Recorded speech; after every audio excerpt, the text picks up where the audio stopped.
Oke. Teman-teman, mau di Ayunda ini award di LPDP ya?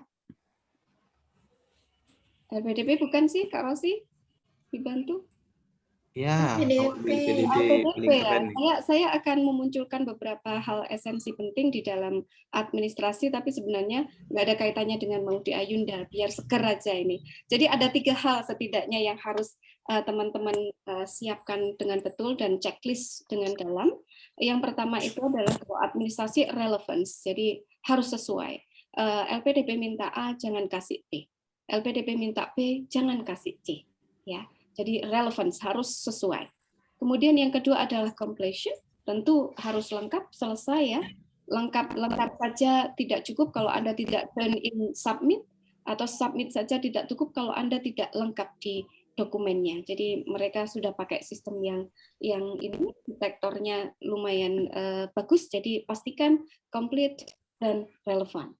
Yang ketiga ini biasanya ini yang menentukan ini ya, nanti lolos menjadi awardee atau tidak. Dan ini tidak semua memperhatikan faktor ini, yaitu adalah the aha thing. Jadi sesuatu yang membuat orang aha, this is it. Jadi ini dia yang kita cari. Jadi nanti silahkan berpikir ya. Kalau saya relevan, udah relevan sih. Cek. Complete sudah cek, sudah complete cek. And then the aha things-nya apa ya? Apakah fotonya harus yang pakai makeup cantik begitu, ataukah yang lainnya? Nah ini banyak hal teman-teman yang bisa dipermak di sana. Jadi ada CV Anda, nanti ada kolom-kolom yang bisa ditulis, usahakan tulis sesuatu ada yang menarik begitu ya. Menarik, it's not must be a massive action, nggak harus massive misalkan volunteer di mana gitu yang besar gitu, no. Jadi dari hal terkecil. Jadi LPDP mencari calon awardee yang punya impact dengan lingkungannya. Kalau impact-nya itu di keluarga, tidak punya yang lain, tuliskan itu. Kalau impact-nya di sebatas RT boleh, sebatas kampus boleh, atau lebih luas lagi katakanlah mulai dari misalkan di ini ya Karang Taruna di desa ada klub-klub apa, Anda berkontribusi di sana, silahkan tulis, itu akan sangat menarik sekali. Jadi potensi-potensi untuk meletakkan the aha things itu yang pertama ada di CV, yang kedua adalah di essay Anda, yang ketiga adalah di proposal Anda. Jadi jangan lewatkan 3 hal itu, persiapkan dengan sangat baik. Tentunya jangan mengada-ngada ya teman-teman ya. Jadi tulisan itu sangat terasa ketika kita sangat ini ya, tidak sesuai dengan fakta, itu terlihat. Jadi please be sincere tapi jeli, melihat kapasitas diri. Jangan biarkan kapasitas diri itu tidak terbaca. Oke, baik. Semoga 3 ini kita semuanya punya ya. 59 teman-teman yang hadir ini semoga punya ketiganya. Yang ini titipan dari teman-teman mentor semua. Nah, kalau kita rangkum ada kalimat begini. Learn from others, but don't let others tell you what to do. You deserve to have a meaningful journey, baby. Nah, ini baby-nya tinggi sekali sampai kedip-kedip gitu ya, teman-teman. Jadi silahkan belajar dari yang lain. Ikut mentoring ini, ikut coaching ini, silahkan belajar dari teman-teman mentor. Teman-teman mentor ini bukan dalam artian teman-teman yang lebih pintar ya, tetapi definisi mentor di sini adalah teman-teman yang sudah melalui tahapan itu, jadi lebih experienced saja, bukan berarti lebih pintar, tapi sudah melalui tahapan itu. Barangkali cerita kami atau catatan-catatan kami bisa bermanfaat untuk Anda. Nah, learn from others, but don't let others tell you what to do. Jadi ini jangan biarkan orang lain menyetir, kamu harus ini, harus ini, harus ini. No way. Ini adalah perjalanan Anda, tentukan Anda sendiri. Belajar, silakan belajar sebanyak-banyaknya, tetapi jangan sampai istilahnya Anda segala sesuatu harus dikasih tahu. Jadi tadi kami sangat senang sekali ketika membaca di Mentimeter tadi ya, ternyata more than 50% of you sudah download, sudah baca secara detail, which is good, so you know where to go. Kemudian you deserve to have meaningful journey. Jadi nikmati semua prosesnya. Ingat-ingat masa sulitnya. Ingat-ingat bagaimana Anda terseok-seok. Nanti akan jadi cerita bagus. Siapa tahu tahun depan Anda bisa menjadi mentors di acara coaching selanjutnya. Oke. Bisa kita lanjut ya. Selanjutnya step by step. Nah ini mungkin Anda kalau sudah download, sudah baca, mungkin berarti sudah mengalami ini semua ya. Ini mungkin kita akan bantu teman-teman yang belum kunjungi link LPDP. Mungkin ini ya, bagi beberapa sangat familiar, bagi beberapa sangat sulit. Termasuk saya pun itu untuk menghafal link itu sulit. Jadi lupa-lupa terus kayak gitu. Nah ini mungkin bisa jadi catatan. Silakan nanti diklik di sini, kemudian download user manual. Jadi nanti ada user manual itu komplit ya dari A to Z tentang basic informasi bagaimana membuat aplikasi dan lain sebagainya. Kemudian yang ketiga, download dan baca buklet yang sesuai skema jenis beasiswa. Jangan salah kamar. Nah, yang keempat adalah buat akun. Nah, dari sini silakan dilihat apakah sudah melalui proses ini.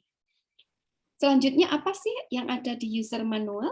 Nah, ini memberikan informasi terkait prosedur teknis selama pendaftaran dan seleksi LPDP UM.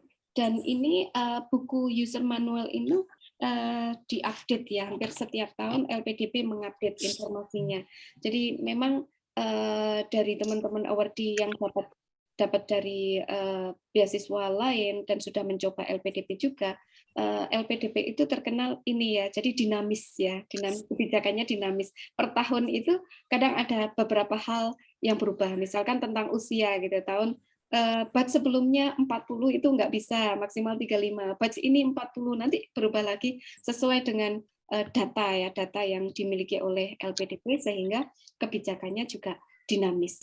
Nah, di sini di user manual ini ada bagaimana Anda mau registrasi akun, verifikasi akun, update informasi data diri dan informasi keluarga. Data diri ini ada satu akun ya, nggak tahu kalau sekarang ada juga apa tidak ya, yang kita diminta untuk nuliskan akun sosial media kita. Zamannya Kak Anissa ada Kak Anissa? Zamannya saya itu hampir sampai lengkap, Bu. Ya. Sampai prestasi itu ada di angkatan saya. Prestasi mulai dari SD pun dimasukkan ke data diri. Ke data diri ya, lengkap sekali ya, lumayan. Kemudian sosial media juga ya, Kak? Iya, sosial media kalau bisa udah punya Twitter. Kalau misalkan belum juga nggak apa-apa, tapi nanti selama PK, kalau misalkan lulus sampai akhir PK itu disuruh buat akun semua, wajib. Ya, jadi terus juga hati-hati teman-teman, dari di sosial media itu ini adalah kesempatan LPDP mengenal Anda. Jadi biasanya ada falsafah LPDP misalkan ya tidak akan memberikan grant kepada calon yang katakanlah termasuk data terbacklist gitu ya. Jadi itu silahkan desain sosial media Anda yang positif teman-teman. Ini trik ininya. Tapi sebenarnya natural dari dulu ya. Anda punya Facebook dari awal tuh mesti terdetek di sana. Nah, kemudian selanjutnya adalah pendaftaran beasiswanya, cara melengkapi informasi penilaian diri, melengkapi riwayat pendidikan. Di sini ada semua. Jadi jangan lewatkan user manual ini ya. Mengunggah dokumen juga ada di sana. Ini anak IPRI. Pernyataan dan pengiriman data dan lain sebagainya itu ada di sana. Jadi silahkan kepoin. Jadi sebenarnya teman-teman mentor ini tugasnya adalah hanya fasilitator saja ya, mengingatkan sudah belum atau mungkin ada hal yang sulit, kita bagi cerita dari kami. Nah, selanjutnya ini jika untuk download booklet, tadi kita klik, kemudian akan muncul di sini, teman-teman. Untuk muncul di sini itu Anda klik scholarship, di sini ada public policy, jadi kayak kebijakan umumnya seperti apa. Nah, nanti akan muncul di sini ya, untuk pendaftaran beasiswa afirmasi, di sini dibagi menjadi 3 skim, apa mana yang Anda cocok, dilihat di sana. Pendaftaran beasiswa umum ada 4 kalau tidak salah. Beasiswa targeted juga demikian. 4 ya kalau tidak salah. Nah, itu bisa dilihat, kemudian download dan dinikmati isinya. Disesuaikan, direfleksikan kira-kira kita eligible tidak dan sudah siap belum. Nah, katakanlah apakah harus membaca detail banget, Kak, gitu.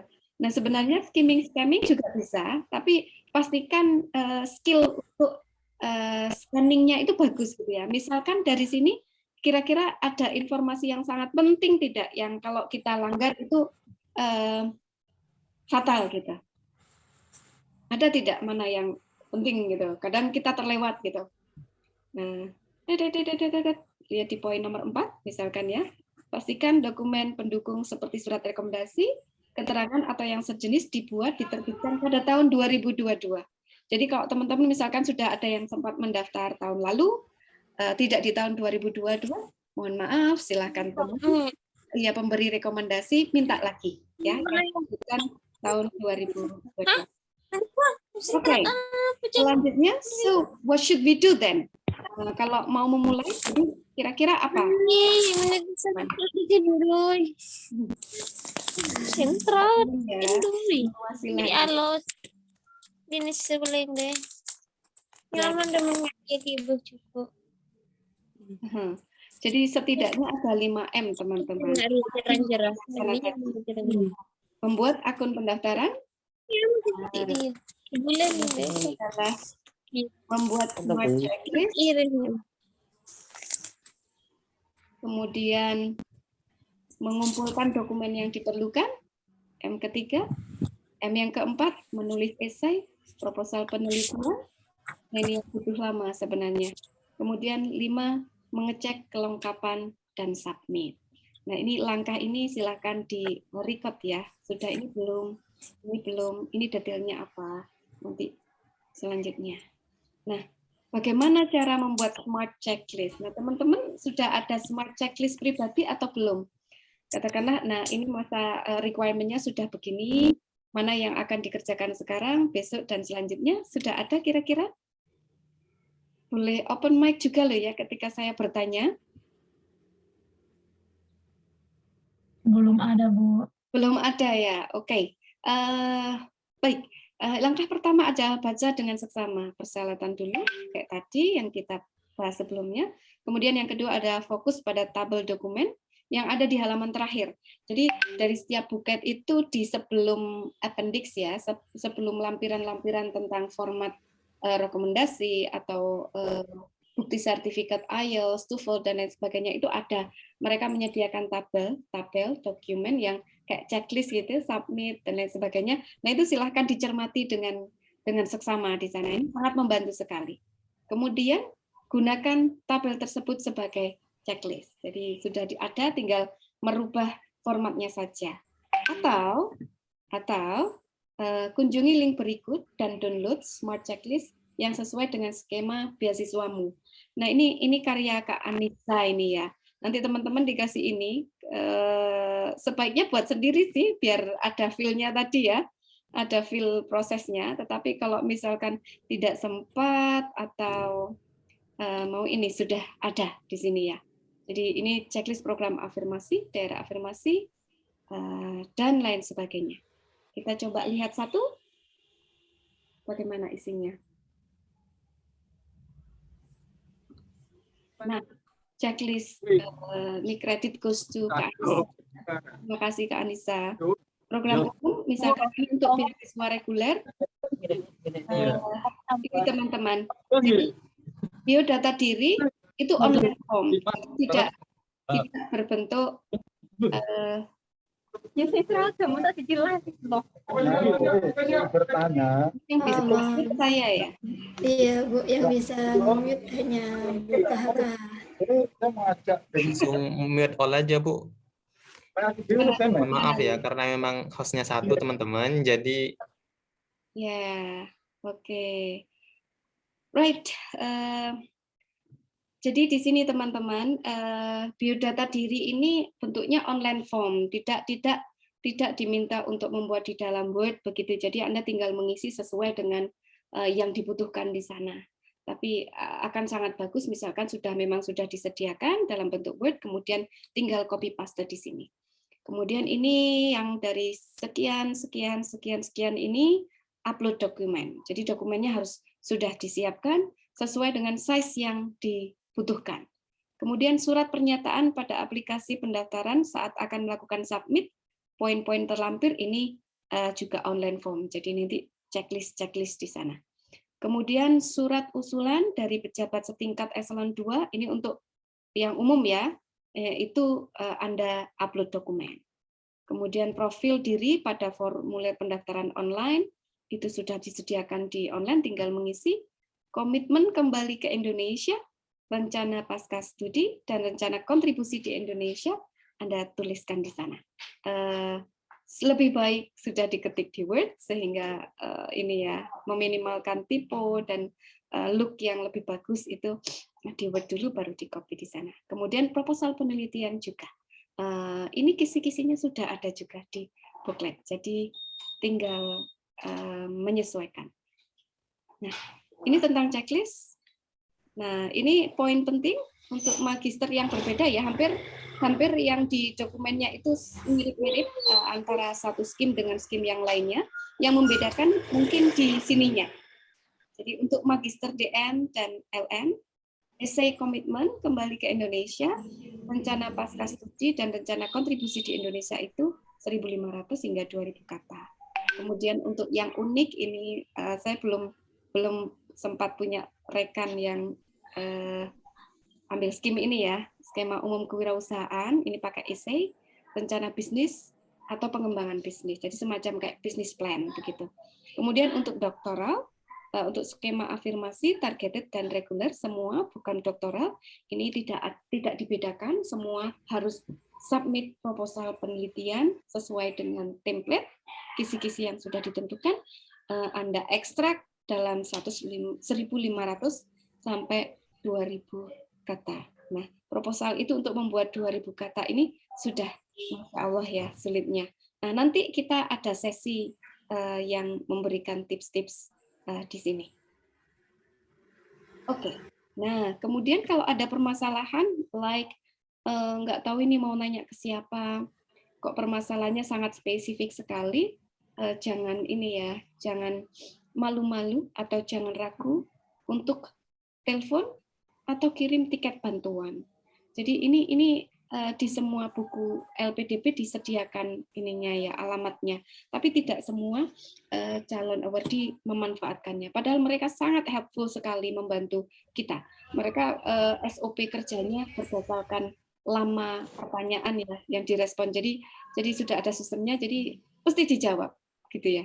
Jadi teleponlah ke sini atau kirim tiket bantuan ke sini. Nanti Anda akan menemui ini admin yang ramah.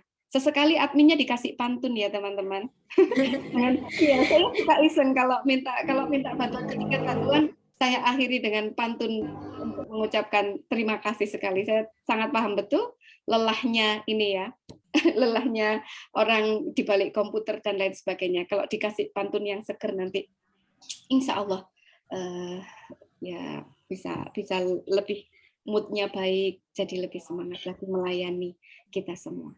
Kalau saya lebih suka telepon sih, Bu. Gitu ya? Oh, saya Iya. Kalau telepon tuh langsung dijawab, apalagi kalau telepon ke nomor LPDP itu kan call center-nya 24 jam. Jadi bisa langsung terjawab. Saya pernah kebingungan waktu itu tes selama administrasi dan juga sebelum wawancara, itu jam 3 pagi, jam 1 pagi juga dilayanin. Dilayani ya jam 1 pagi itu Kak Nisa. Oh, saya belum pernah telepon. Emang benar-benar 24 jam. Jadi itu sangat membantu sekali. Mungkin perlu dicoba ini. Nanti saya coba mungkin ya telepon sambil memberikan pantun gitu. Biar langsung kena aja Bu ke saya. Iya, betul. Mungkin yang ini selanjutnya ya teman-teman. Jadi basicnya itu saja sudah cukup, silahkan dicermati. Selanjutnya mungkin kita back to our reality ya, bahwa saya yakin proses aplikasi ini bukanlah satu-satunya agenda besar di dalam harian Anda. Jadi banyak sekali yang Anda pikirkan, mungkin keluarga atau pekerjaan atau masalah lain yang juga kadang minta diprioritaskan. Nah, di sini silahkanlah teman-teman mulai belajar tentang priority matrix ya, yang mana harus dilakukan di saat itu, yang mana harus diagendakan ulang, yang mana harus didelegasikan atau di-delete selama 1 bulan ini dulu, minimal 1 bulan ini ya. Jadi silahkan buat jadwal yang sangat ketat. Nah, di sini mungkin kita akan dengarkan ini cerita ini ya, Kak Anissa ya, gimana sih suka dukanya waktu menyiapkan dokumen itu, Kak Anissa. Versinya Kak Anissa beda, guys. Versinya Kak Anissa ini tasnya lengkap semua, sampai wawancara ya, Kak Anissa. Iya. Nah, kalau saya generasi COVID. Skolastik dan wawancara. Ya, mungkin bisa dikasih bocoran Kak Anissa gimana, apa yang masih ingat, yang ya terseok-seoknya seperti apa? Untuk yang tahap administratif ini keuntungannya kan jangka waktunya panjang nih. Meskipun kita upload dokumen-dokumen dan juga bikin esai, sebaiknya itu yang perlu dilakukan, yang pernah saya lakukan itu ya bikin checklist itu yang pertama. Karena memang itu sangat membantu sekali memutuskan apa yang harus saya lakukan terlebih dahulu. Terus bagusnya juga selama tahap administratif ini kalian bisa nyicil uploadnya gitu. Jadi nggak harus hari itu juga diupload semuanya. Tapi misalkan dicicil kita upload dokumen 1, 2, 3 terlebih dahulu selagi menunggu misalkan rekomendasi dosen dan lain sebagainya. Terus yang penting juga pastikan dokumen sebelum itu diupload, dicek dulu kelengkapannya sebelum benar-benar diupload, karena ada dokumen yang setelah diupload, misalkan kayak online form itu cuma bisa dikopas 1 kali. Jadi kalau misalkan terkait online form langsung diisi, nggak bisa diedit lagi, apalagi yang esai atau proposal itu. Jadi memang harus dikerjakan lewat Word terlebih dahulu selama jangka waktu yang diberikan.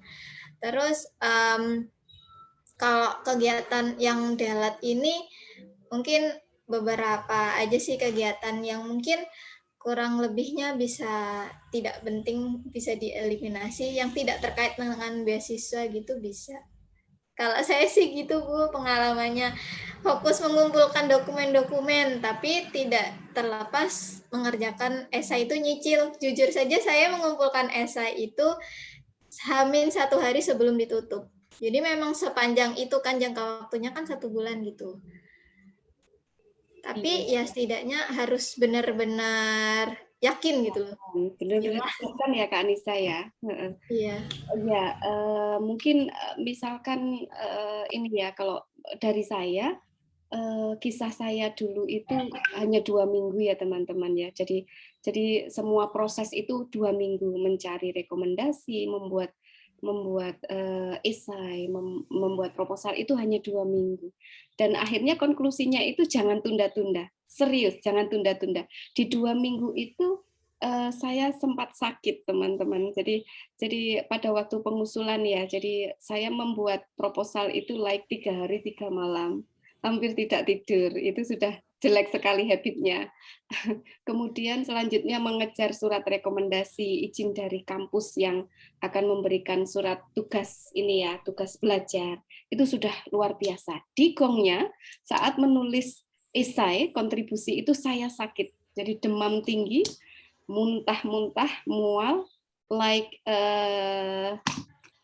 pendaftaran itu kurang 5 hari sebenarnya, masih 5 hari itu udah dokumen semuanya tercover di beberapa hari dalam 2 minggu itu sudah selesai, tinggal menulis esai itu saya sakit, akhirnya ya itu sangat sulitnya, sakit-sakit, muntah-muntah sambil nulis, dan ya itu mungkin pertolongan ya, I was lucky. Tapi jangan diulangi seperti itu teman-teman. Jadi ini 1 bulan, waktunya longgar, biasanya dalam longgar itu malah kita terlena.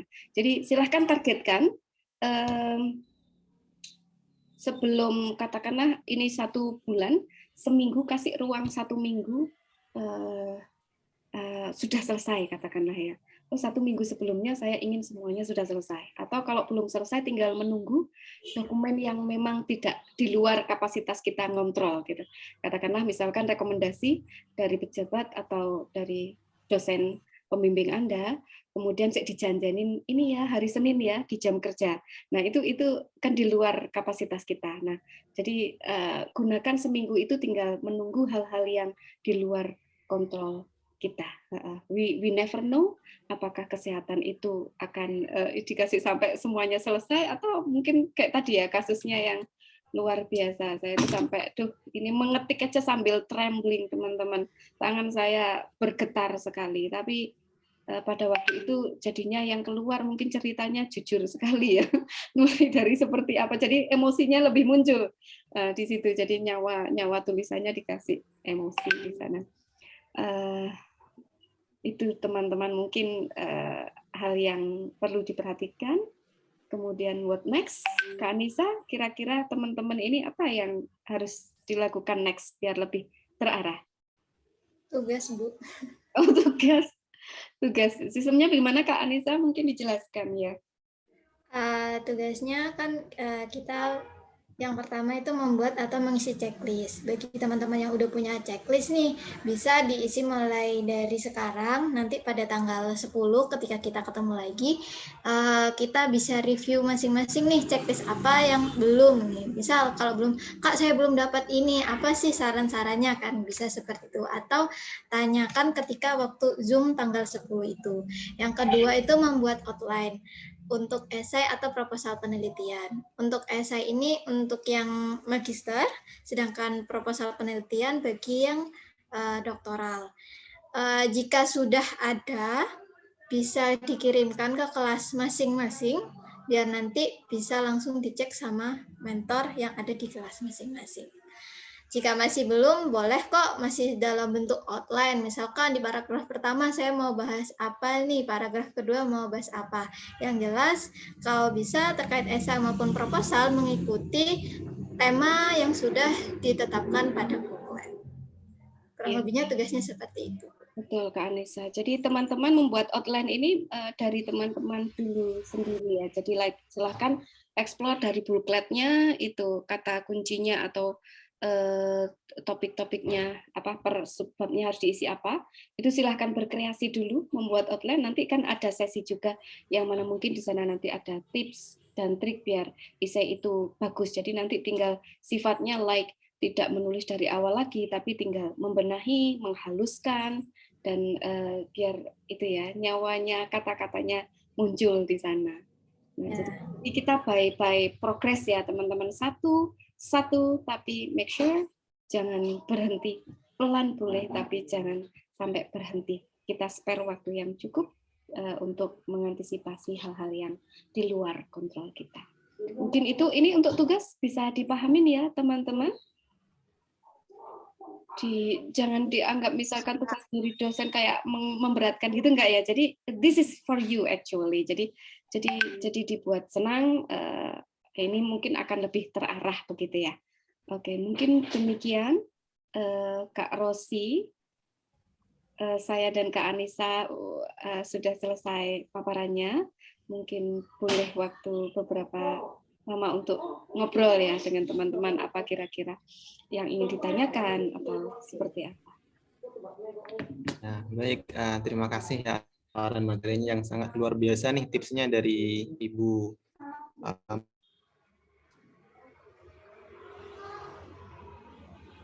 enaknya. Atau Bu Husnul memang ya. Oke, ya ini udah ada yang angkat tangan ya, udah ada yang angkat tangan nih Kak Fotoniasis. Mungkin langsung dimulai aja karena waktunya juga terbatas. Silahkan Kak Fotoni bisa on cam dan aktifkan mic-nya.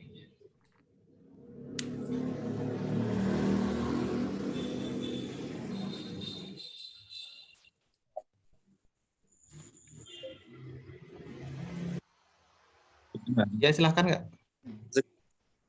Dengar ya? Ya. Saya mau tanyakan terkait buat esai. Nah, di situ kan esai kan ada 3 macam tadi kan, di rencana studi, kemudian itu kan tadi kan katanya itu jumlah katanya itu 1.500 sampai 2.000. Ya. Nah, yang saya tanyakan jumlah kata-kata. Mohon maaf Kak, suaranya putus-putus ya, bisa Putus diulang. ya Kak ya suaranya. Betul putus-putus. Betul. Ya bisa diulang tadi Kak di poin apa tuh? Ada yang putus tadi? Sudah. Ya, it's better. Saya ulangi. Tadi kan esai itu kan terdiri dari 1.500 sampai dengan 2.000 kata. Nah, yang saya tanyakan adalah dari jumlah kata itu setiap esai atau ketiga-tiganya digabung dari rencana studi sampai dengan komitmen kembali ke Indonesia. Baik, terima kasih Kak atas pertanyaannya. Itu aja Kak ya. Ya, terima kasih. Assalamualaikum. Oke. Waalaikumsalam warahmatullahi wabarakatuh. Ya, jadi gimana Ibu pemateri? Apakah mau langsung dijawab atau Terima kasih Kak kita- Rensi. Kak Fatoni ada di mana ini? Untuk skim apa daftarnya Kak? Saya kan ambilnya itu yang prasejahtera, Bu. Prasejahtera untuk program doktoral, Bukan magister. magister? Oke, oke. Kak Anissa, magister seperti apa? Iya. Teman-teman di sini pemateri bukan single mentor ya. Di sini ada banyak sekali mentor yang juga membersamai kita. Jadi Iya. nanti kita lihat skimnya yang cocok juga seperti apa biar nuansanya lebih kaya. Kak Anissa mungkin dari Kak Anissa dulu kali. Ya, jadi kebetulan skemanya sama dengan saya, prasejahtera. Sebenarnya untuk baik reguler maupun yang lain, esainya itu skemanya sama. Ada 3 tema kan yang ada di situ. Itu sebenarnya satu tema cuma di koma-koma. Satu tema utuh. Jadi dalam satu esai itu sudah mencakup 3 hal tersebut. Berarti dari itu jumlah katanya 1.500 sampai dengan 2.000 ya. Iya, jadi memang langsung total 2.000, kalau bisa maksimal memang 2.000, nggak bisa lebih dari itu. Jadi memang bisa kalau membuat esai diperhatikan jumlah katanya ketika nulis di Word. Apalagi ya? Ya betul, jumlah katanya harus tepat Kak. Kalau misalkan lebih itu ada error di sana, nggak bisa Iya. terupload. Nah kemudian cara 1.500 2.000 itu untuk esai dengan tema itu cukup Kak Fatoni, cukup. Jadi nanti mungkin caranya tulis dulu yang tadi, yang kisi-kisinya tadi, kemudian rencanakan how many sentences, berapa kata juga akan menjelaskan misalkan tentang diri, kemudian akan menjelaskan tentang tujuan studinya, kemudian permasalahan Indonesia, kontribusi itu dipetakan, Kak Fatoni petakan. Ini saya akan sampaikan dalam berapa kata ya. Nanti akhirnya utuh di sana.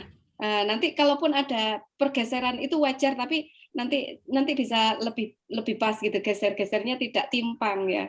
Jadi misalkan timpang itu adalah permasalahannya banyak nih, menceritakan permasalahan di Indonesia itu banyak dari ujung kulon sampai mana. Ternyata di sana Kak, terus kemudian bagian Kak Fatoni ingin berkontribusi itu cuma sak kalimat, itu namanya timpang. Jadi jangan ya teman-teman ya. Jadi pastikan elemen semuanya itu ada, komposisinya tepat dalam ini. Jadi dan ini balance ya, balance di masing-masing elemen yang dibutuhkan.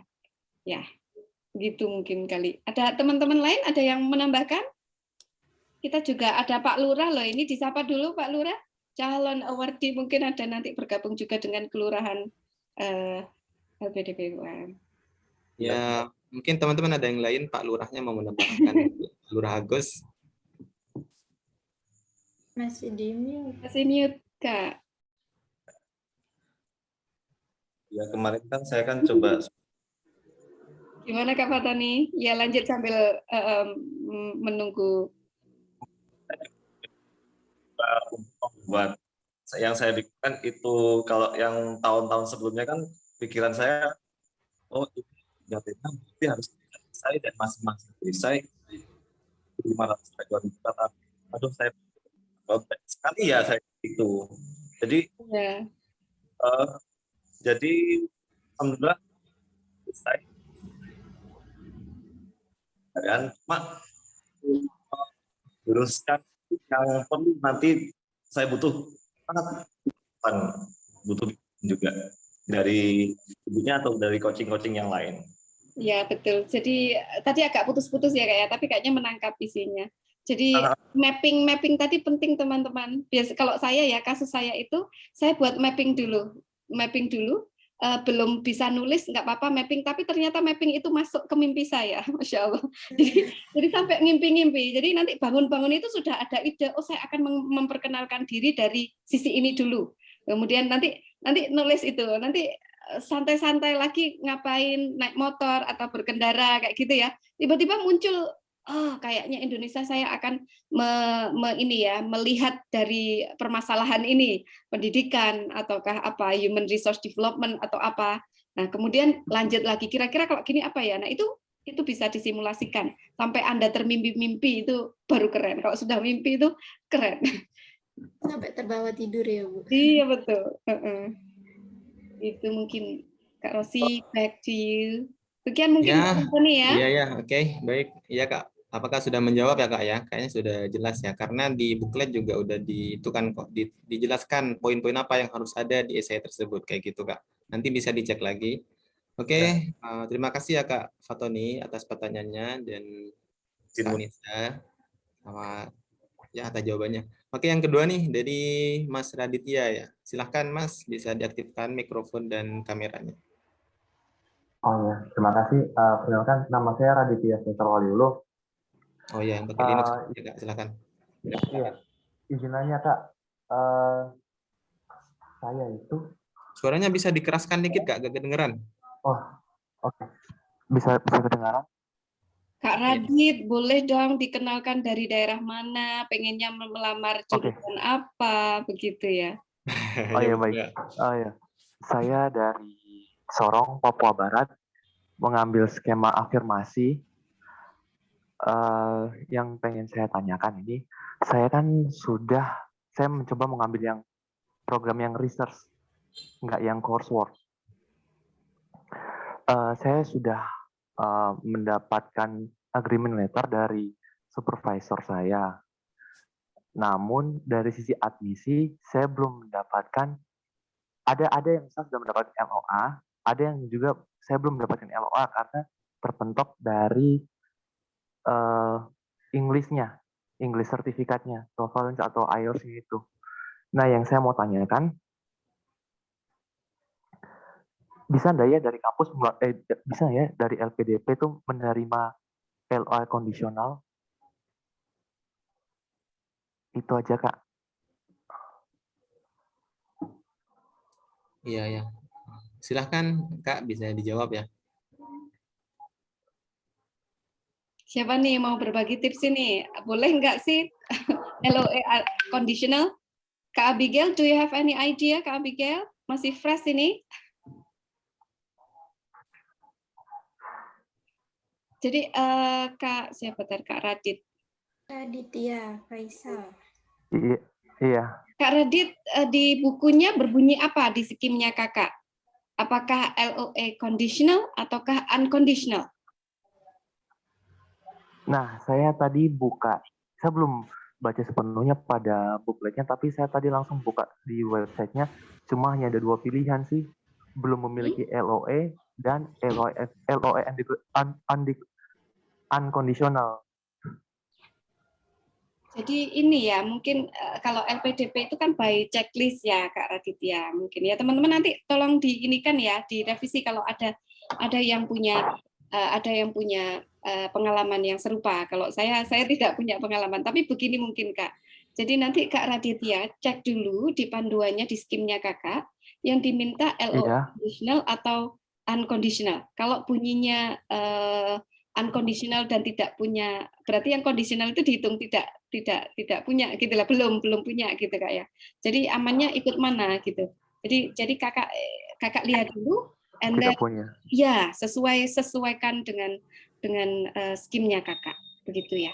Jadi karena ini juga memang di tentang LOA ini LPDP juga dinamik ya. Ada beberapa batch memang minta LOA unconditional, ada beberapa batch juga tidak pakai LOA yang unconditional, artinya conditional boleh. Jadi untuk yang terbaru ini silahkan diperiksa ya Kak Raditya ya. Nanti kalau misalkan tidak puas dengan kata-kata tulisannya kok ambigu, telepon LPDP, oke? Okay? Ya, atau jangan jam 1 bantuan. Jangan jam 1 malam, nggak usah ngikutin kita. Ya begitu Kak Raditya, oke. Saya rasa bisa dikomunikasikan. Kalau ada tadi ketentuannya belum punya LOE, apa mungkin ada kesempatan kali ya di sana. Semoga tidak meminta yang unconditional. Baik ya, terima kasih Kak atas jawabannya. Mungkin dari teman-teman ada tambahan lain nih terkait LOE ya. Tentunya kalau di zaman saya nih di 2021 memang ada dua opsi. Kita boleh belum memiliki LOE atau sudah memiliki LOE. Dan itu juga sama-sama boleh. Dan kalau LOE biasanya yang unconditional Kak, bukan yang conditional. Jadi kalau conditional nanti masih diminta lagi. Sama aja belum. Berarti kasusnya mungkin sama kayak Kak Raditya, sama dengan Kak Rosia, artinya boleh ya. Tapi pastikan. Teman-teman ada yang ini yang dari yang skillnya untuk doktoral yang ke kampus dalam negeri belum dapat LOE?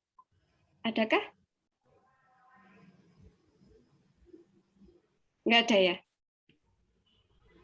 Oke, baik. Oke. Karena ada kisah, ada satu kisah Kak Rosi tentang bagaimana.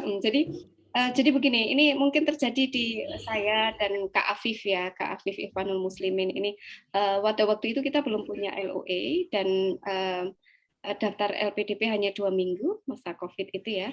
Kemudian kita diminta untuk harus ada LOE-nya. Dan kampus-kampus pada waktu itu kebetulan tidak pada pendaftaran ya, tidak pada pendaftaran. Yeah. Jadi lagi tutup gitu. Terus kita berpikir dong bagaimana ini? Ada ini enggak? Akhirnya enggak menyerah karena ini ada pembukaan, kok enggak ada bukaan di kampus, mestinya kan mereka saling kerjasama ya, sebenarnya ada mungkin ada gitu. Akhirnya ya ini mencoba-coba waktu itu. Jadi cari di Pascasarjana doktoral pendidikan bahasa Inggris untuk saya waktu itu siapa yang pepegang ya Bapak, mohon kontak personnya. Nah ternyata yang dikasih nomornya dan saya bertanya dengan ininya ya memang mohon memperkenalkan diri, mohon maaf Bapak terkait dengan ini, apakah ada penerimaan LOE untuk memfasilitasi LPDP waktu itu. Nah ternyata ada teman-teman, jadi bisa dan itu dites juga, jadi ada seleksinya, tetapi memang ada jalur yang tidak terwebkan, kan semuanya ada pengumuman di web ya. Ternyata mungkin teman-teman nanti bisa coba, katakanlah misalkan kesulitan, bisa coba-coba, walaupun mungkin tidak semua uni atau tidak semua prodi di uni yang sama punya fasilitas itu, siapa tahu kita bisa terbantu. Jadi waktu itu oke, bisa silahkan kumpulkan berkas ini dikasih berkasnya, kemudian diseleksi beberapa hari, kami yang diterima dikirimin LOE, yang tidak diterima tidak dapat LOE, dan ternyata bisa. Jadi coba-coba saja. Kalau kayaknya buntu, ketuk gitu ya, barangkali bisa. Terus ada teman yang barengan saya milih universitas lain melakukan hal yang sama, ternyata tidak dapat teman-teman, nggak direspon. Jadi sudah dapat CP-nya, kirim email dan lain sebagainya, mengirim berkas, ternyata nggak direspon sampai akhir penutupan LPDP. Akhirnya beliaunya nggak dapat. Ya itu ini ya kesempatan mungkin ya. Oke. Baik, Kak. Udah cukup ya. Terima kasih atas jawabannya Kak Nisa. Mungkin sudah bisa menjawab ya. Penanya Kak siapa lupa ya. Oke nih pertanyaan di kolom chat ya. Ini udah dijawab sebenarnya sama Kak Anissa Ulfa ya. Terkait penjelasan Kakak tadi ya, karena isu Indonesia yang kompleks ya dari ujung kulon sampai kemana itu, apakah dijelaskan semua Kak gitu. Jadi gimana sih enaknya kita come up with an idea seperti apa yang relevan gitu untuk kita tulis di essay. Ada teman-teman mungkin ada tambahan, itu udah dijawab ya sama Kak Anissa ya. Bukan menambahkan, memberikan ini. Ya teman-teman ada yang ini mau share? Oke, baik. Atau kalau saya Kak ya. Mungkin nanti ada teman-teman lain bisa share juga. Kalau saya mulai dari kontribusi saya apa dulu. Misalkan ya, saya itu suka mengajar volunteer, ngajarin guru-guru SD, guru-guru TK tentang pendidikan ini. Nah, dari situ saya cari masalahnya. Jadi nanti nyambung.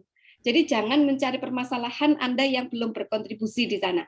Jadi lihat dulu kita posisinya di mana, kontribusi apa, baru cari masalahnya, baru nanti tambahkan rencana Anda. Jadi itu coba kalau kayak gitu. dimulainya. Kalau dimulai dari permasalahan dulu, baru Anda mencari kontribusi itu angel untuk saya ya. Nah, mungkin itu Ya. dari saya. Tapi untuk gini, untuk yang skema tahun 2021 malah di outline-nya Bu, dari bukletnya itu malah kita menjabarkan masalah Indonesia dulu. Betul, betul. Jadi tulisannya betul, tulisannya masalah dulu, tapi katakan kita ketika mau mapping ya, merencanakan kita mau masalahnya mau ambil apa sih? Nah, itu kita lihat dulu diri kita, kontribusinya ini. Akhirnya kita bisa naruh masalah itu di depan. Masalah apa? Jadi nyambung. Benang merahnya nggak putus. Nah, kalau teman-teman daftarnya doktoral, usahakan beririsan ya. Jadi esai dengan proposalnya itu punya irisan yang kuat. Jadi kontribusinya ada di esai, kemudian risetnya kita juga mengcover gap itu. Nah, itu akan sangat sangat keren sekali. Ya, Rasa. Itu Kak Rosi. Tadi saya yang tanya Kak siapa tadi? Kira-kira tahu terjawab apa tidak? Nurlina. Mohon maaf Kak, tadi terpental ya, masalah koneksi. Iya, ya.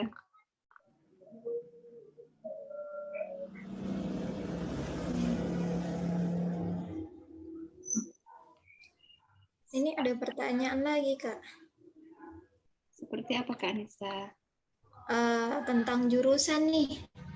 Apakah nanti jurusan kita sebelumnya akan mempengaruhi kalau misalkan kita lintas jurusan ketika ngambil LPDP gitu. Kurang lebihnya seperti itu.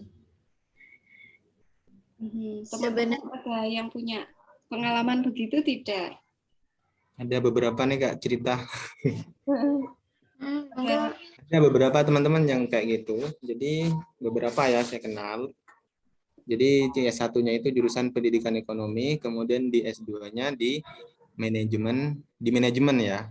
Nah, kalau memang lintas jurusan seperti itu, teman-teman harus bisa, yang penting harus bisa menjelaskan gitu. Di essay, kenapa kok bisa mau ngambil lintas jurusan? Nah, kalau yang kasus teman saya, kebetulan dia itu sedang bekerja di bank BUMN. Jadi dia fokusnya memang banyak berinteraksi dengan dunia perbankan gitu. Jadi mau mengembangkan S2-nya, fokusnya di perbankan. Jadi ngambilnya manajemen, tidak ke pendidikan lagi. Itu. Kalau yang satunya dari pendidikan bahasa Inggris, ngambilnya ke bisnis. Nah, dia itu dia menjelaskan lagi bagaimana kok bisa, alasannya apa yang logis, yang rasional. Kok bisa mau lintas jurusan seperti itu sih Kak. Kalau pengalaman dari teman saya kayak gitu. Sama sih, di salah satu teman PK saya ada yang itu skemanya waktu S1-nya itu fisika, tapi untuk daftar S2 yang di LPDP itu MBA, ekonomi justru. Dan di luar negeri malah. Tapi yang jelas untuk di tahap administrasi benar-benar meyakinkan di esainya sedetail mungkin, singkat, padat, dan jelas. Ada data yang meyakinkan bahwa saya ini mampu loh kalau misalkan saya di jurusan ini. Apa yang bisa meyakinkan pihak LPDP nanti ketika membaca esai tersebut ada keunikan di sini. Ada sesuatu yang oh ya ini anak menjanjikan jika mengambil jurusan ini. Kurang lebihnya seperti itu sih. Betul. Ya, betul. Contohnya jadi harus relevan ya. Betul. Jadi teman saya juga di doktoral itu dari bahasa Inggris pindah ke hijrah ke manajemen. Jadi di situ dia menuliskan alasannya adalah karena home base-nya di manajemen, mengajar manajemen, jadi harus tahu tentang manajemen. Nah, waktu itu seperti itu. Jadi teman-teman ini ya, jadi boleh, tetapi tadi ya harus bisa meyakinkan bahwa Anda tidak karena pengen aja, enggak, tapi memang ada alasan kuat, you know where to go, itunya yang harus di-showcase-kan. Ya, betul. Terima kasih Kak atas jawabannya. Sebenarnya boleh, mohon maaf. Oh ya, silahkan. Boleh izin menambahkan Kak? Iya. Silahkan Kak. Jadi iya, berdasarkan pengalaman dari teman-teman juga sih yang lintas jurusan, itu selain kita tahu benang merahnya atau rasional kita melintas jurusan, kita juga harus tahu seperti ini, ada program matrikulasi kan, kalau kita mau lintas jurusan, ada universitas-universitas tertentu yang mengadakan program matrikulasi dan itu perlu waktu teman-teman. Biasanya kayak ada yang 1 semester sendiri atau ada yang 3 bulan sendiri. Nah itu kalau bisa teman-teman harus sudah tahu saat mendaftar, saat memilih univ tujuannya, dan kalau bisa itu juga tertuang dalam esai atau at least teman-teman siapkan untuk keperluan interview begitu, bahwa saya tahu nanti saya harus mendapatkan program matrikulasi dan nanti nyambung ke kayak timeline PK, timeline intake kuliah dan sebagainya, itu kayak nyambung terus gitu. Jadi selain menyiapkan rasional juga harus memperbesar wawasan ya tentang kampus tujuannya, prodi tujuannya begitu. Terima kasih. Terima kasih Kak Ya, Abigail. terima kasih Kak Abigail atas jawabannya ya. Memang benar itu ya, atas tambahan apa tadi penjelasannya. Ya, memang benar. Ke teman saya juga kayak gitu. Jadi dia mengenal betul kampus tujuannya, tidak ada artikulasi dan semacamnya. Oke, pertanyaan selanjutnya apakah mau dibuka lagi Kak? Satu pertanyaan lagi atau gimana? Boleh satu lagi mungkin Kak Rosi? Satu terakhir ya Kak ya? Nah, Oke. satu terakhir. Ada 2 penanya nih. Oke, Kak Zulfa duluan ya, silakan Kak. Ya, Assalamualaikum Kak. Perkenalkan, nama saya Zulfa dari Jember. Insya Allah saya akan ambil jalur reguler di Magister PBA UIN Malang. Saya ingin tanya mengenai opsi atau pilihan kampus. Nah, kan kampus saya UIN Malang itu tidak bisa memberikan diver. Jadi tidak bisa melampirkan LOE. Nah, otomatis kan harus memasukkan tujuan program studi kan ya, tiga-tiganya. Nah, itu apakah tiga-tiganya itu harus sama, kayak misal saya pendidikan bahasa Arab, tiga-tiganya itu harus sama kayak pendidikan bahasa Arab itu, atau seperti apa ya? Soalnya kan kalau sepaham saya itu nanti juga akan dibahas di esainya seperti itu. Terima kasih. Ya, baik. Terima kasih Kak Zulfa atas pertanyaannya. Monggo teman-teman yang menjawab. Mungkin dimulai dari Kak siapa? Kak Husnul Khotimah dulu Kak ya. Zulfa, mungkin mengklarifikasi yang ditanyakan itu apanya, Kak Zulfa? Itu program studi 3, kan harus mengisi 3 program. Pilihan kampus Kak ya, kan ada 3 tuh. Mungkin saya jelaskan apa Kak. Ya Kak, silakan Kak, gak apa. Apakah harus sama tiga-tiganya, kayak saya kan mau ambil pendidikan bahasa Arab, itu tiga-tiganya apa harus sama? Iya, betul. Bahasa Arab. Ya, jadi iya Kak, jadi gini Bu, di pendaftaran itu ada 3 opsi, kampus dan jurusan. Ada 3 opsi gitu. Nah, itu apa harus sama atau tidak Bu, untuk pengisiannya? Jurusannya ya. Iya. Teman-teman ada yang pengalaman begitu nggak? I have an experience. 7 juta, yang lain 8 juta ya. Mungkin teman-teman ada yang jawab ya. Oh ya. Silakan Pak Lurah.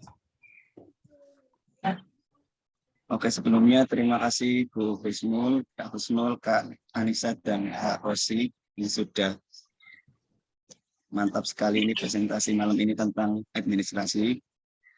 Ya, untuk pertanyaan-pertanyaan teman-teman tadi, untuk yang terbaru tadi mengenai pemilihan kampus dan prodi ya, kita teman-teman yang tanpa LOE, berarti itu memang bisa memilih kampus yang mungkin ketiganya tidak sama, memilih prodi yang ketiganya tidak sama.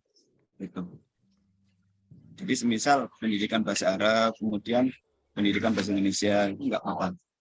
Jadi memang gitu. Tapi nanti tentunya ada ada efeknya nanti ketika diwawancara teman-teman harus bisa untuk menjelaskan alasannya. Berarti ini menyambung ke pertanyaan yang sebelumnya tadi, kalau lintas jurusan itu gimana? Kalau lintas jurusan itu memang yang penting kita itu bisa menjelaskan di esai maupun ketika wawancara itu alasan kita, alasan yang bisa diterima oleh tim LPDP, kenapa kita lintas jurusan. Tentunya ada tips-tips sendiri, misal alasannya yang dibumbui dengan kontribusi kita nanti Indonesia itu apa. Benar yang tadi dikatakan Kak Husnul, misal kita homisnya di manajemen, itu kan kontribusi kita nantinya di manajemen. Makanya yang tadinya bahasa Inggris pindah ke manajemen nggak apa-apa, seperti itu. Jadi seperti itu untuk gambarnya. Kemudian untuk LOE ya. LOE ini memang beda setiap kampus, ada yang differ, ada yang bisa differ, dan LOE itu bisa diusahakan ketika kita sebelum LPDP daftar pakai LOE atau setelah LPDP diterima baru LOE. Setelah LPDP diterima baru LOE, itu berarti kuncinya teman-teman harus mencari kampus yang sesuai dengan timingnya. Timing, teman-teman mau ingin kuliah kapan nih? Kalau kuliah Agustus, mana nih kampus yang masih buka? Semisal di UM ini, tadi itu banyak yang tanpa LOE, yang baru yang keterima tahap 1 yang diungkap kemarin itu, banyak yang tanpa LOE tetapi ingin kuliah Agustus besok. Nah ternyata UM masih buka gelombang 4 nih. Jadi teman-teman yang tanpa LOE pun masih bisa kuliah Agustus besok. Karena masih ada gelombang 4 yang buka di UM.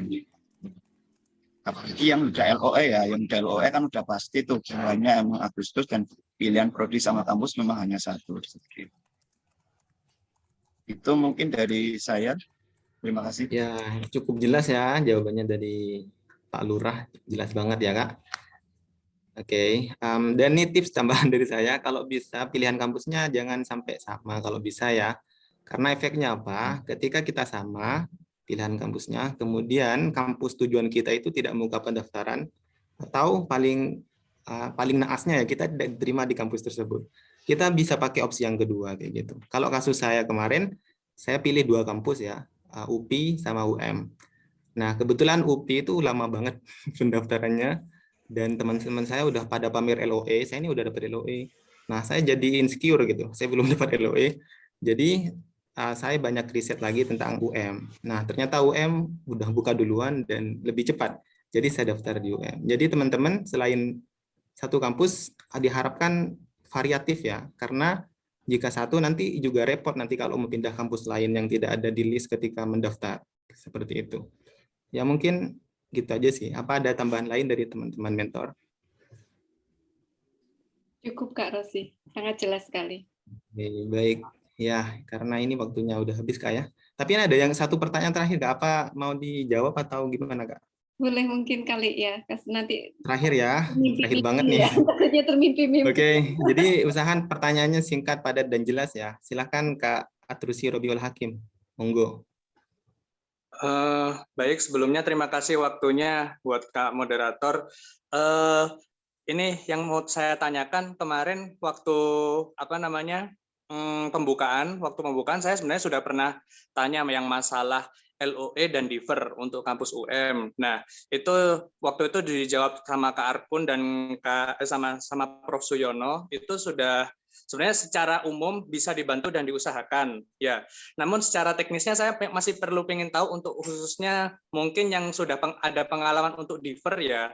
Itu kira-kira ketika saya nanti mau daftar, saya mau daftar gelombang 4 nih yang pasca sarjana yang doktoral. Nah, itu teknisnya seperti apa untuk saya minta differnya? Lalu itu kalau saya lihat timeline pengumuman penerimaan itu sekitar tanggal 2 Agustus. Sedangkan untuk LPDP-nya kan tanggal 5. Itu ya sekitar 2 atau 3 hari ya kurang lebih. Apakah kira-kira memungkinkan nggak kalau untuk differ? Maksudnya untuk mengurus surat menyurat seperti itu loh. Secara teknisnya apakah memungkinkan? Karena ya waktu itu Prof Suyono juga bilang kalau secara prinsip akan dibantu gitu untuk masalah LOE, differ. Yang penting bagaimana kita bisa kuliah lah itu. Mungkin yang pertama ya, ini ada satu pertanyaan lagi yang singkat saja gitu. Saya kan mau ambil doktoral ya. Nah itu untuk motivation letter atau mungkin kontribusi nantinya ya, kira-kira kalau semisal ada gambaran nggak untuk mentor yang sudah doktoral itu, kalau semisal kontribusinya tidak dosen, maksudnya begini, saya ini fresh graduate S2, pengen langsung lanjut S3 lah, untuk bisa jadi dosen kan ya maksudnya kan ya tentatif ya, keadaannya belum juga saya belum punya NIDN dan segala macam, jadi apakah memang nanti saya nulis tuh di kontribusi saya mau jadi dosen, padahal kan saya juga masih kuliah lah intinya seperti itu. tapi di sisi lain saya melihat ya, karena saya lulusan dari UB Administrasi Pendidikan, kebetulan ya home base saya di sana ya dosennya masih sedikit gitu loh. Jadi saya melihat peluang gitu. Jadi dari 9 dosen home base di sana yang linear baru 3 orang gitu. Jadi sepertinya ya diharapkan gitu. Tapi ya kan saya nggak mungkin bilang ya nanti kalau ketika wawancara dibilang yang gitu saya mau jadi dosen di sini terus kan juga belum pasti itu. Mungkin ada gambarannya untuk nanti kontribusinya. Terima kasih. Ya, terima kasih ya Kak atas pertanyaannya. Monggo nih, silakan dijawab Kak. Mungkin dari Kak Usnul dulu ya. Saya mungkin yang kedua kali ya Kak Hakim Iya, betul, Kak. yang tentang kontribusi ya. Jadi sebenarnya Kak Hakim itu mau jadi dosen, cita-citanya, maksudnya ambil S3 mau jadi dosen? Iya, benar Kak. Jadi jangan kuatkan dulu tekadnya. Nah, kalau sudah pengen jadi dosen, tulis saja di sana. Ya, we never knows ya. Jadi di sana LPDP menulisnya, jadi nanti kalimatnya, moderasinya bukan saya akan jadi dosen di sini, tapi saya ingin berupaya untuk propose menjadi dosen di sini. Kenapa? Nah, nanti baru dijelaskan. Melihat dari peluang begini. Kemudian kalau dulu saya tuh tentang riset ya, tentang riset. Jadi selain jadi dosen, saya juga ingin memperkuat di area riset.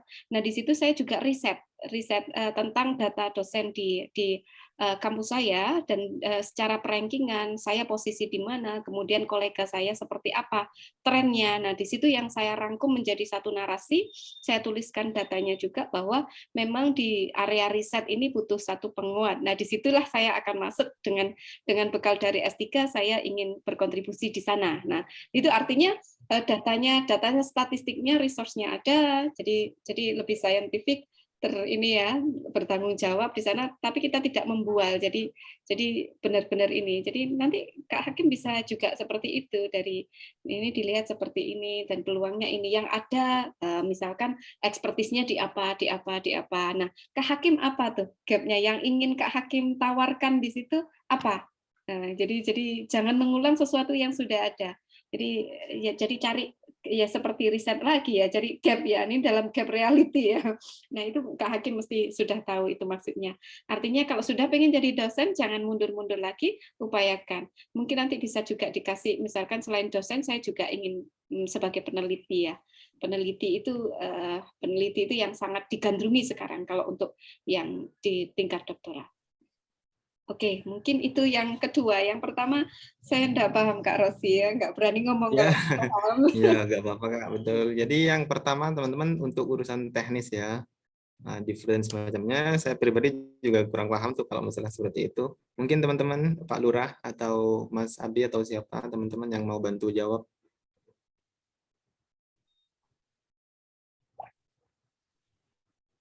Yang tentang differ, Pak Lurah, ada nggak? Ya, tentang differ ya. Pertanyaannya yang pertama boleh diulangi mungkin? Mohon maaf. Mungkin dulu Kak ya.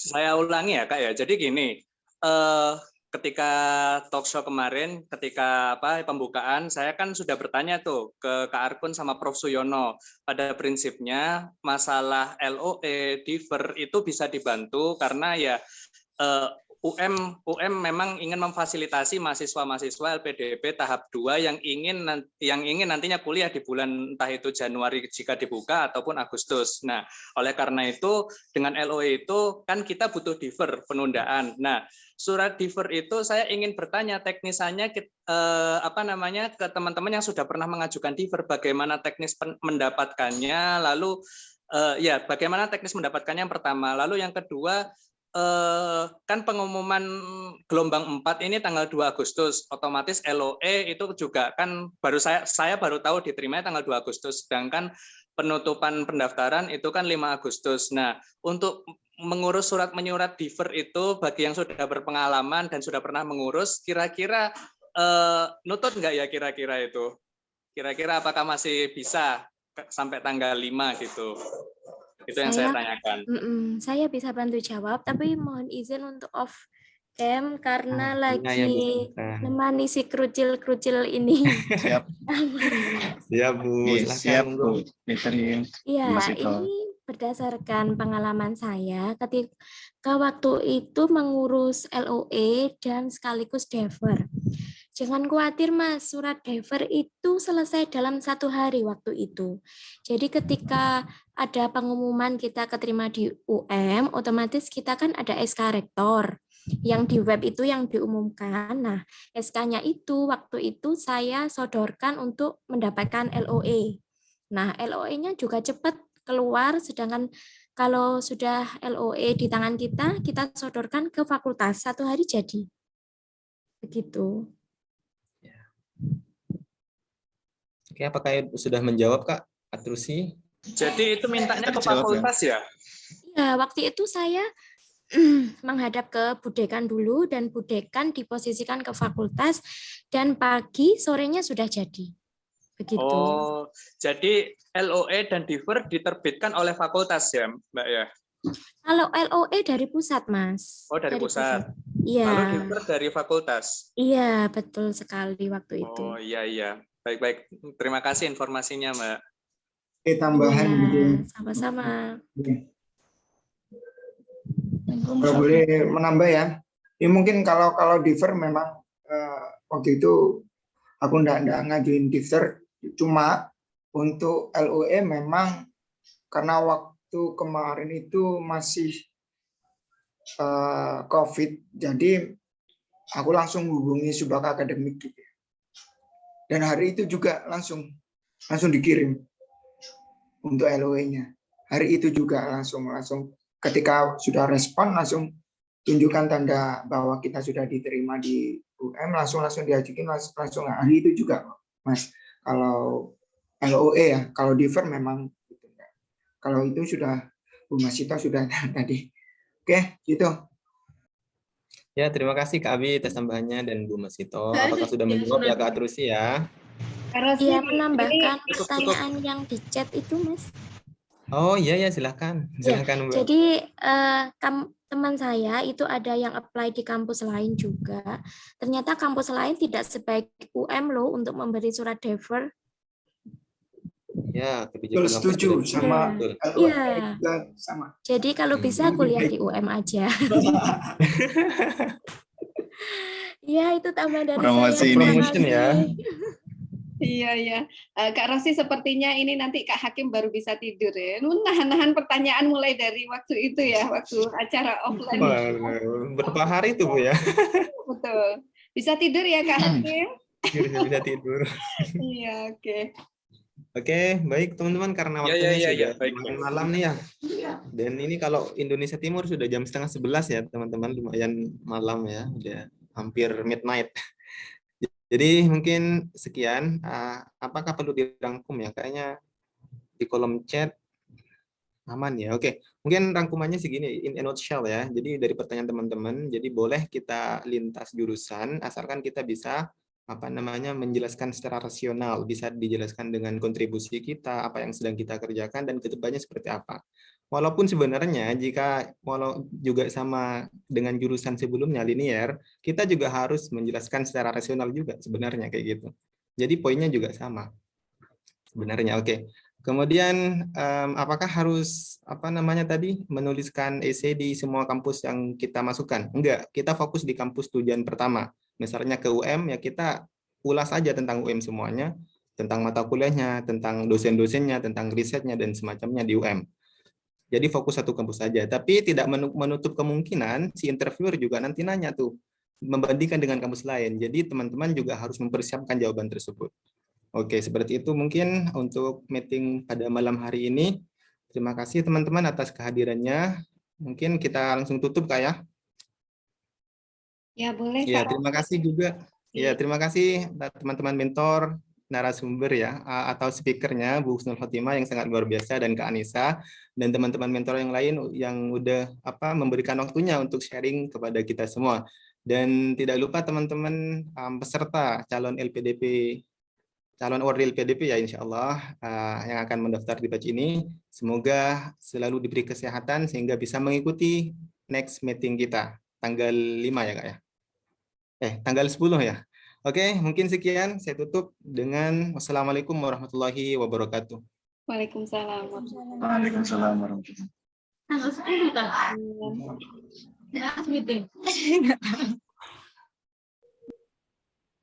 Ya teman-teman bisa live ya. Itu tanggal 10 kan? 10 Dzulhijjah itu. Ini nggak siapkan lagu ya, bentar ya, saya siapkan lagu. Lagunya ditunggu ini Kak Rofi. Iya lupa. Tapi saya nggak bisa ya. Oh, saya ya? Ini cuma satu. Oh my God. Terima kasih atas waktunya.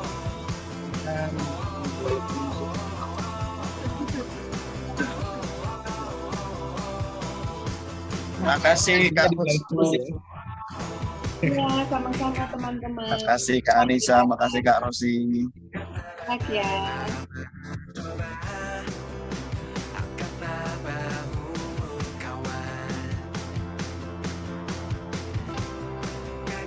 Dan lagi berarti malam minggu ya ini ya. Pematerinya Bu siapa? Bu Sopo. Coba laporkan. Harusnya ada proses bermanfaat itu. Sangat bermanfaat.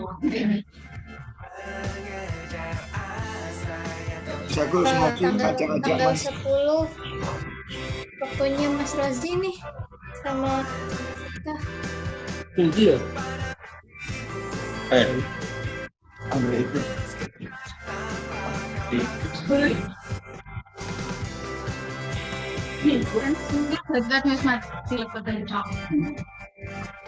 Mas ngopi Kak Caca. Sapinya udah siap disembelih itu sapinya?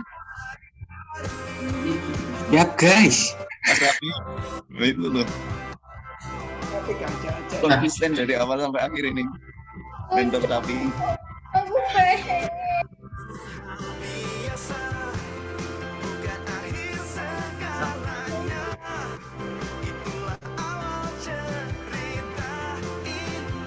Kelinci.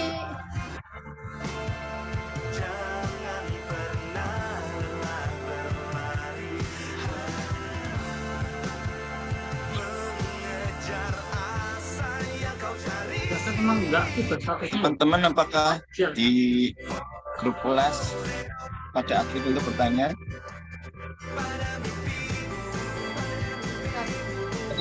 Mau diudahkan Kak lagunya.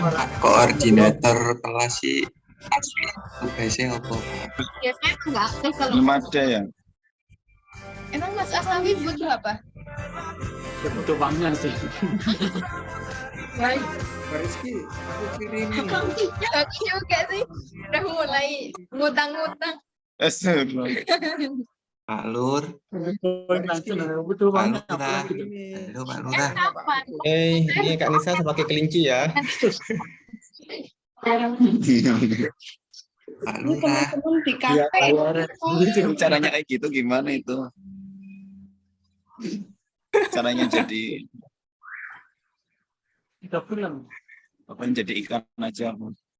Pak Rizky kirim materinya Pak Arkun, Pak. Oke, materi selanjutnya kita bahas cara mengubah menjadi kelinci ya.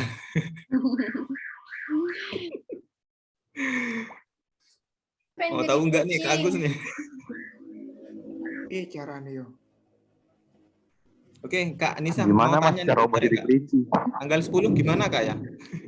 Kok lucu sekali?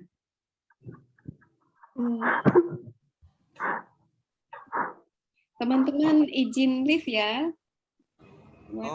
Iya Kak. Ini pada di kafe Kak. Oke, terima kasih Bu Seno, terima kasih banyak. Sama-sama Agenda, semuanya sukses-sukses ya bersama. Oke, terima kasih banyak. Mas Abi kasih pantun dong. Cakep. Mesti moga banyak maunya. Ayo kasih pantun dong Mas Abi. Pantun gimana? Oke, dan terima kasih ya teman-teman. Selamat malam, selamat melanjutkan kegiatan. Kak Anissa, ada materinya boleh di-share keluar ya? Selain teman-teman cooking, boleh? Boleh di Google Drive itu. Oke, enggak ada teman mungkin yang nggak ikut yang bisa memanfaatkan itu ya untuk ini. Oke, thank you guys. Selamat malam semuanya. Assalamualaikum. Waalaikumsalam. Makasih Bu ya. Si.